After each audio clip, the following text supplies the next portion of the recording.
Students,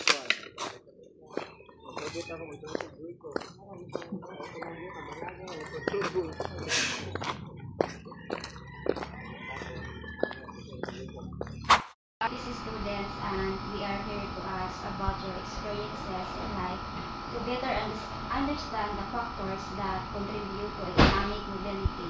So, before ka mag-start, sir, so can you introduce yourself o taga-asa ka? Okay. I'm John. Sa nickname o? Pwede lagi yung answer nga lang. Complete? Pwede na po. Nga dinot. I'm Baltasar Apundar Jr. Purok 5 San Jose, Calibungo. Then, can you share about sa imong kinabuhi before sa wala pa kay business? Okay. Sa ang akong cashier before ko na business. Sa eskwela ko taas-taas ko nila. Yes. Okay right? Nag-eskwela ko elementary sa San Jose Elementary School sa may interior natin. Dito ko nag-grade 1 hangtod na grade 6. Hangtod na first year ko graduate ko high school 92-93. Kunya yung class na eskwela ko nagbaho ko Sabado o Domingo. Same time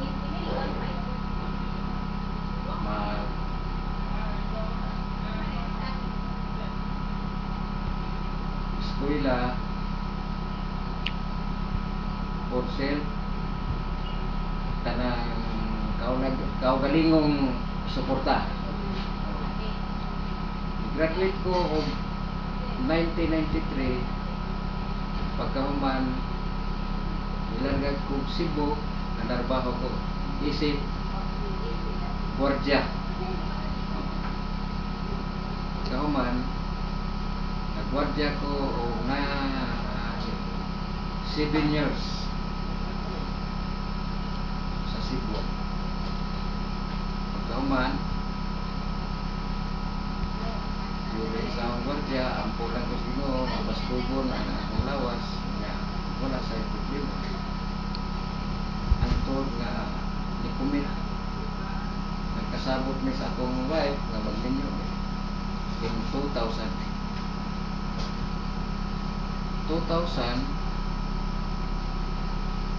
nanguli mi nga rin sa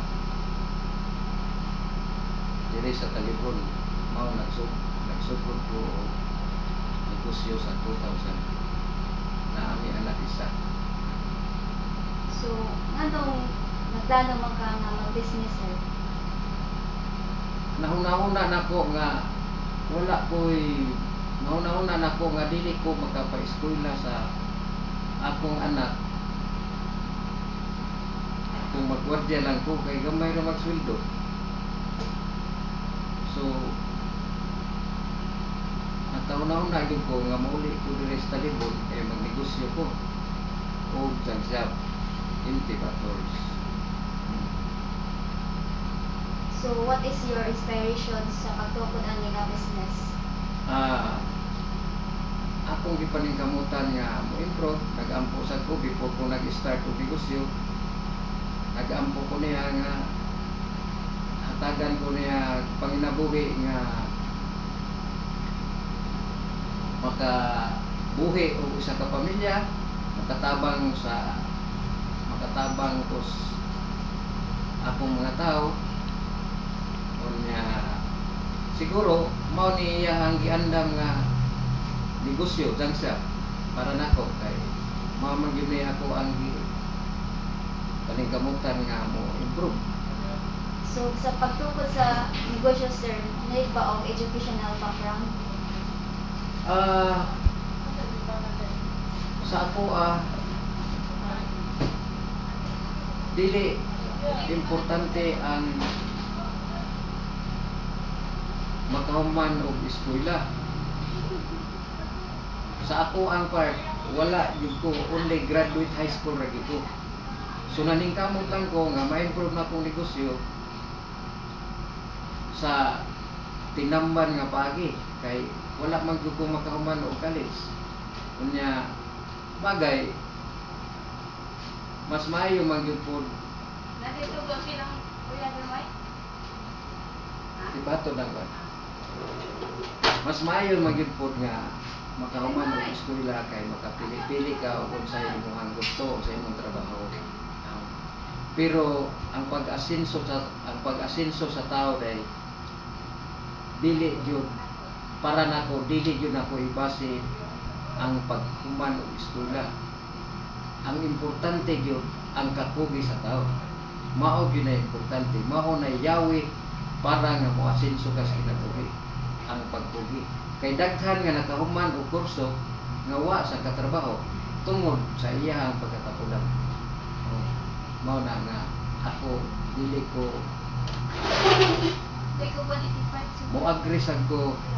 moagri ko nga mas maayo makahuman sad ka, pero depende ra gina sa tao.